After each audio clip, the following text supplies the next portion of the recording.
throughout Elul, we beseech, we beg, we ask Borei Olam, we plead with Borei Olam. Borei Olam, please give me a Shana Tova Umetuka. Now, 1 second. What is the difference between a Shana Tova and a Shana Metuka? Why are we asking for both? We're asking for Shana Tova, a sweet year and a good year? What's the difference? Is there a differentiation between a good year and a sweet year? So I got to tell you a story that I read from Rabbi Zakkai. He says, there was once a Rosh Yeshiva, and the Rosh Yeshiva had to go and raise money. So he went to the home of a doctor, and he knocked on the doctor's door. The doctor came, he brought him in, and he was very gracious. He gave him something to drink, he gave him something to eat, and then he asked the rabbi, Rabbi, how can I help you?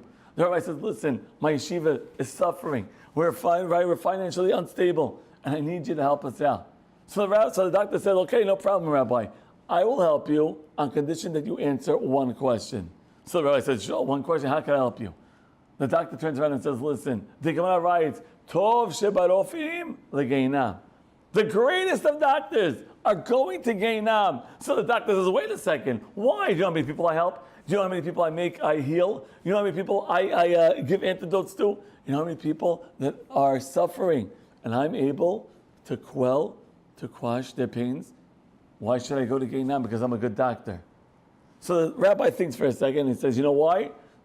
Because sometimes doctors have gava. And a person who has gava, it's tantamount to avodah zarah. So that's why a good doctor goes to Geinam. The doctor says, I'm sorry, I can't accept that answer for all the good that I'm doing, for all the benevolence that I bestow upon other people. That's going to get me a place in Geinam? I'm sorry, Rabbi, I'm not satisfied. The rabbi goes back and he asks the students, says, listen, if anybody can find a better answer, please go. You'll help the yeshiva. So the student says, you know what? I think I have an answer. He goes to the doctor. He knocks on the doctor's door. And he comes inside. He says, doctor, I think I have an answer. Why the Tov shebarofim are going to Geinam? The doctor says, please, by all means. What's the reason? The guy says, listen, every doctor makes mistakes. Once in a while, he might lose a life. And that's why he goes to Geinam. So the doctor says, wait a second. I'm not doing that on purpose. If a person loses a life that he's trying to help, he's trying to assist, he's going to go to Geinam for that? I'm sorry, I don't accept that answer. So the student comes, he comes to his rabbi, he says, Rabbi, I tried, I'm sorry. The rabbi says, please, if anybody could come and come up with a great solution to this quandary, to this query, he'll be doing a big mitzvah. So a young Bahur says, Rabbi, please, let me go. He goes to the doctor, he knocks on the doctor's door. And the doctor comes and he answers the door. The guy comes, he sits down, and he says, doctor, I think I have an answer.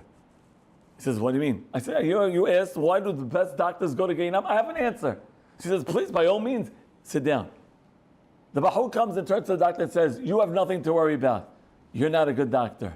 So the doctor says, wait a second. You came to my house to insult me? You're putting me down in my own home? Get out. He says, no, you don't understand. What does it mean, Tov shebarofim right to Geinam? What do you mean the best doctors go to Geinam? I don't understand. He says, sometimes a doctor has to amputate. A doctor has to hurt a patient in order to save the patient. So a good-hearted doctor says, listen, I can't do it. I can't amputate. I can't do surgery on such a person. And what happens? The patient dies. That's not it, right? So that's why the doctor goes to Geinam, because he was good-hearted. But a real doctor who's going to be benevolent and going to be kind and is really going to be effective, he comes and he saves lives. He's not going to Geinam. Everything we do in life, Borei Olam is good to us. The Gemara says, with pet rights. Everything Borei Olam does is good. It's wonderful. But it's not always sweet. When a person loses his job, is it good? Yeah, Borei Olam did it. It must be good. A person's fighting with his wife. It must be good. A person has certain tragedies in his life. It must be good. That's Shana Tova. Everything God does is good. But is it sweet? We ask Borei Olam, please. I want this year not only to be good, because everything you do is good, but I want it to be sweet. I want it to be tasty. I want it to be appetizing. I want to be able to smile every night before I go to sleep. I want to be able to smile every morning when I wake up. I want to be able to smile at my spouse and my children. I want to be able to smile at the yeshiva when they ask me for tuition. To smile at my children's teachers because my kids are doing so well. Yes, that's what we ask Borei Olam for. We don't only want a Shana Tova. We want a Shana Tova u'metuka. We want a good year, and we want it to be sweet as well.